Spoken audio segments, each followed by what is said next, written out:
Hoy nos metemos de lleno en uno de los libros quizá más enigmáticos de la Biblia, el libro de Daniel.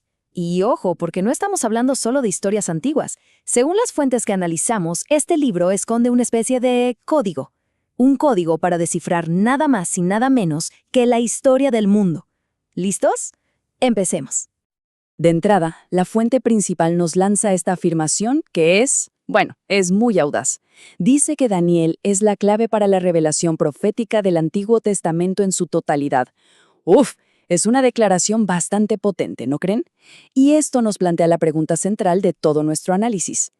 Entonces, ¿qué es lo que tiene este texto tan antiguo que le da semejante peso?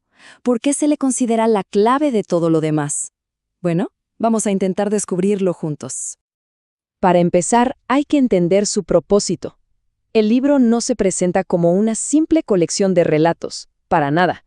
La idea es que es una especie de plano maestro para la historia del mundo, la llave para entender la profecía bíblica. Y al final del día, todo, absolutamente todo se resume en esta idea central. Según nuestra fuente, si tuviéramos que encapsular el libro de Daniel en una sola frase, sería esta: Dios gobierna el mundo. Cada visión, cada historia, cada detalle, todo gira en torno a este concepto. Pero claro, para poder entender bien el mensaje, primero tenemos que conocer al mensajero, ¿cierto? Y también entender la época tan tumultuosa que le tocó vivir. Así que, ¿quién era este profeta en el exilio? Bueno, pues Daniel era un joven de la nobleza de Judá. Fíjense qué curioso, su propio nombre ya nos da una pista de su vida. Significa, Dios es mi juez. Siendo casi un adolescente, lo arrancan de su hogar y se lo llevan cautivo a Babilonia, allá por el 605 a.C. A pesar de todo, se forjó una reputación de una sabiduría y una integridad increíbles, a tal punto que el texto dice que los mensajeros celestiales lo llamaban muy amado. Y su vida fue extraordinariamente larga y relevante. Esa línea de tiempo nos muestra un ministerio que duró más de 70 años. Pensemos un segundo en lo que eso significa. Arrancó como un exiliado bajo el imponente imperio neobabilónico, sirviendo a reyes de la talla de Nabucodonosor, pero no solo eso, fue testigo de la dramática caída de Babilonia y siguió sirviendo a los nuevos amos del mundo, el imperio persa bajo reyes como Darío y Ciro el Grande. Imagínense, fue un consejero de primer nivel durante el ascenso y la caída de superpotencias mundiales. Todo este contexto histórico nos lleva a un concepto clave del libro: los tiempos de los gentiles. ¿Qué es esto?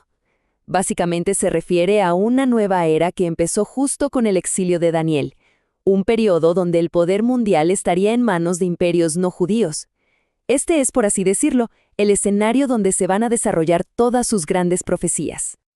Y aquí es donde la cosa se pone de verdad fascinante. El libro nos presenta una serie de visiones que, según la interpretación de la fuente, funcionan como un mapa profético del futuro, revelando el auge y la caída de los grandes imperios de la historia. El libro nos presenta dos visiones que son paralelas pero muy distintas y que cubren el mismo tramo de la historia. Por un lado, tenemos el sueño del rey Nabucodonosor, una estatua inmensa hecha de 4 metales distintos. Y por otro, casi 50 años más tarde, la propia visión de Daniel, 4 bestias monstruosas que salen del mar. A ver, aquí es donde las dos visiones encajan como un rompecabezas. La fuente las interpreta como 2 caras de la misma moneda. La cabeza de oro de la estatua y el león con alas, ambos representan a Babilonia. El pecho de plata y el oso simbolizan al imperio persa.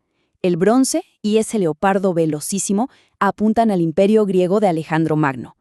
Y finalmente las piernas de hierro y esa cuarta bestia aterradora se interpretan como el imperio romano. Es la misma secuencia histórica, pero contada con 2 lenguajes simbólicos completamente diferentes. Así que la conclusión es bastante clara. No se trata de pesadillas extrañas sin más. Según la fuente, esto es una hoja de ruta. La idea principal es que la historia del mundo no es una serie de accidentes, sino una sucesión de poder ordenada por un plan divino y revelada con siglos de antelación. Pero la estructura profética no es la única pista sobre el propósito del libro. Hay otra capa de diseño, una que está oculta a plena vista, en los idiomas en los que fue escrito. Esto es algo súper inusual, ¿eh? Daniel es el único libro profético de la Biblia que está escrito en 2 idiomas. Y, como señala nuestra fuente, esto no es casualidad. Es una elección totalmente deliberada que es, en sí misma, una clave para entender el libro. La cosa funciona así. Las partes escritas en hebreo, que era el idioma del pueblo judío, hablan principalmente del futuro de Israel. Pero la sección del medio, que está escrita en arameo, el idioma internacional de la diplomacia de la época, esa es la que contiene las profecías sobre los grandes imperios mundiales. O sea, el idioma que se usa corresponde directamente con el destinatario del mensaje. Es un diseño literario brillante. Bueno, juntemos todas las piezas del rompecabezas. Ya vimos al hombre, sus visiones, la estructura tan particular del libro, pero ¿cuál es el mensaje final? ¿Por qué este libro tan antiguo sigue siendo importante hoy? Para resumir qué lo hace tan único, es el único libro puramente apocalíptico del Antiguo Testamento, o sea que usa visiones simbólicas para revelar supuestos propósitos secretos. Nuestra fuente sostiene que nos da una línea de tiempo de la historia mundial, entrelazando el destino de Israel con el de las superpotencias. Y por eso mismo, como decíamos al principio, se le considera la clave para descifrar muchas otras profecías. Un dato rápido que demuestra su enfoque. 22. Ese es el número de veces que aparece la palabra visión en el libro. Queda claro que el método de revelación es el mensaje en sí mismo. Y todas esas visiones, de reyes que suben, de imperios que caen, todas apuntan a una única conclusión, al tema central que lo amarra todo. Dios es el Señor soberano de toda la historia. Al final, el libro de Daniel no se presenta como una simple crónica de eventos. Se presenta más bien como una llave maestra, una diseñada para abrir una perspectiva completamente diferente de la historia humana, una vista desde arriba, por así decirlo. Y eso nos deja con una pregunta flotando en el aire, ¿no?